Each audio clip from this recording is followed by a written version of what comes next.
what are the most important national cultural factors impacting Meli's corporate culture? What have you learned about assumptions, mindsets, and behaviors across the countries in which you operate? Yeah, that's a fantastic question.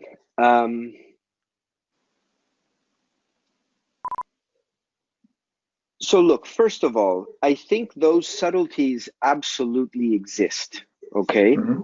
But the cultural work is actually interesting because to a certain degree, it level sets, right? When you clearly tell people what your expectations of them are, and that expectation set is the same for someone in Mexico, someone in Chile, someone in Brazil, someone in Argentina, then you're giving a first tool to level set. Because you're saying, okay, maybe I spent 15 years of my career in Mexican companies where this is the way things were done. So when I land in Meli, my assumption is that it'll be similar, but I am given these guiding these are the guiding principles of what we expect from you and what our culture is. You're allowing for a huge level set. And so that's very helpful, I would say, in ironing out those differences. So that's the first point. I think it's been very helpful for us. And we're very clear to people from the get-go. I think this is also a Silicon Valley quirk, and sometimes maybe we overplay it. But when you arrive, you are told, we are different.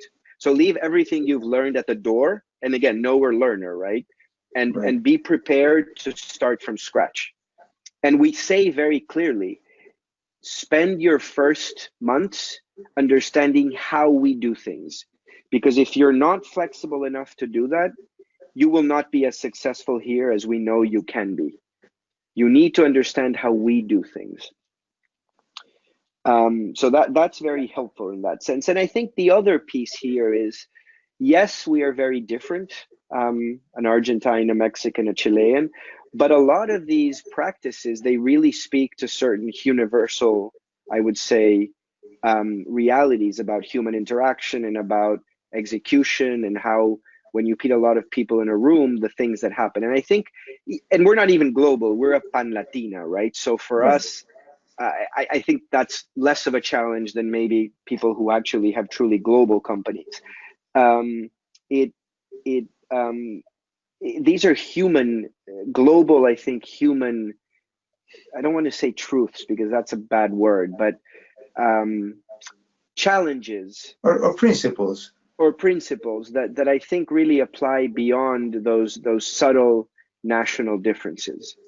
So A, there's more in common between all of us than we normally realize, and this makes that clearer to understand. And B, it's a great tool to iron out those differences that do exist, and I do acknowledge them at the margin.